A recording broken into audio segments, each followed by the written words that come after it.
2014లో ప్రతి సంవత్సరము ధాన్యం కొనుగోలు మీద మన తెలంగాణ రాష్ట్రంలో మోడీ గారి ప్రభుత్వం రాకముందు 3600 కోట్లు ఖర్చు పెట్టేది. ఈరోజు ఒక ధాన్యం కొనుగోలు మీద కేంద్ర ప్రభుత్వము 26,000 కోట్ల రూపాయలు ఖర్చు పెడతాము. పత్తి కొనుగోలు మీద సుమారు 60,000 కోట్ల రూపాయలు కేంద్ర ప్రభుత్వం 10 సంవత్సరాల్లో ఖర్చు పెట్టి అన్ని రకాల గిట్టుబాటు ధరలు చాలా పెద్ద ఎత్తున పెంచిన విషయాన్ని ఈ సందర్భంగా మనవిస్తాం. ప్రధానమంత్రి సడక్ యోజన కానీ, కిసాన్ క్రెడిట్ కార్డులు కానీ, గ్రామీణ ప్రాంతాల్లో అనేక వ్యవసాయ రంగానికి సంబంధించినటువంటి డిజిటలైజేషన్స్ కానీ మనకు తెలుసు. ఇదే మన రాష్ట్రంలోనే మోడీ గారి ప్రభుత్వం రాకముందు ఏ రకంగా విద్యుత్ కోతలు ఉండేది. దేశంలో ఏ రాష్ట్రానికి వెళ్ళినా కూడా విపరీతమైనటువంటి విద్యుత్ కోతలతో ముఖ్యంగా వ్యవసాయ రంగంలో రైతులు అనేక రకాల ఇబ్బందులకు గురవుతున్నారు. ఈరోజు భారతదేశంలో ఏ మూలకి వెళ్ళినా కూడా విద్యుత్ కొరతలు లేనటువంటి నూతన భారతాన్ని నరేంద్ర మోడీ గారు ఆవిష్కరించారు. పరిస్థితి ఏ రకంగా ఉందంటే ఈరోజు థర్మల్ ప్లాంట్లలో విద్యుత్ డిమాండ్ తగ్గి ఉత్పత్తి ఆపాల్సినటువంటి పరిస్థితి వచ్చింది. ఎందుకంటే 73% విద్యుత్తు ఈరోజు బొగ్గు ఆధారంగానే ఉత్పత్తి అవుతుంది. కాబట్టి స్వయంగా నా మినిస్టర్ కాబట్టి నాకు చాలా తెలుసు. ఈ సంవత్సరము విద్యుత్ ప్రొడక్షన్ కూడా మరి పెరిగినప్పటికీ అనేక నూతన విద్యుత్ ప్లాంట్లు ఏర్పాటు చేస్తూ ఈరోజు ఎక్కడ కూడా ఒక్క యూనిట్ కూడా విద్యుత్ కొరత లేకుండా దేశం ముందుకెళ్తా ఉంది.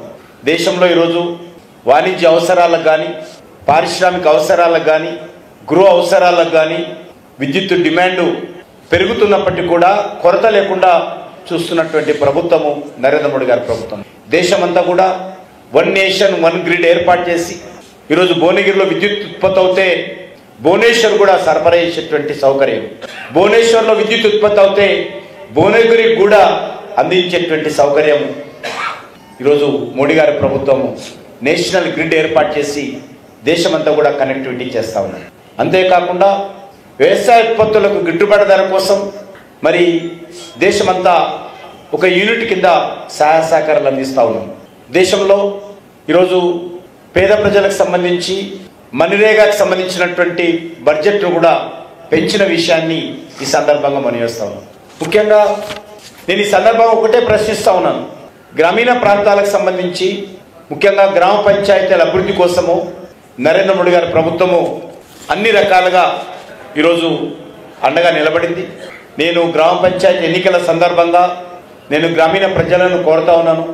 బీఆర్ఎస్ మద్దతుతో కానీ కాంగ్రెస్తో మద్దతుతో వస్తున్నటువంటి అభ్యర్థులను మరి గ్రామాలకు మీరు ఏం చేశారు, మీకు ఎందుకు ఓటేయాలా ప్రశ్నించాల్సిందిగా నేను ప్రజలను కోరుతా ఉన్నాను. ఈరోజు మన యొక్క తెలంగాణ రాష్ట్రము 2014లో మిగులు బడ్జెట్తో ఉన్నటువంటి రాష్ట్రం. పూర్తిగా 10 సంవత్సరాల కేసీఆర్ బీఆర్ఎస్ పాలన కానీ, 2 సంవత్సరాల కాంగ్రెస్ పార్టీ పాలన, రేవంత్ రెడ్డి పాలన కానీ తెలంగాణ రాష్ట్రాన్ని ఆర్థికంగా దివాలా వేయించి మిగులు బడ్జెట్తో ఉన్నటువంటి రాష్ట్రం అన్నది.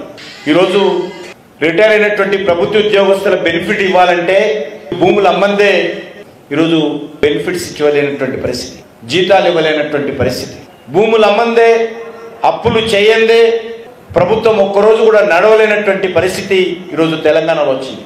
దీనికి పూర్తి బాధ్యత బీఆర్ఎస్ కాంగ్రెస్ పార్టీలే అని చెప్పి సందర్భంగా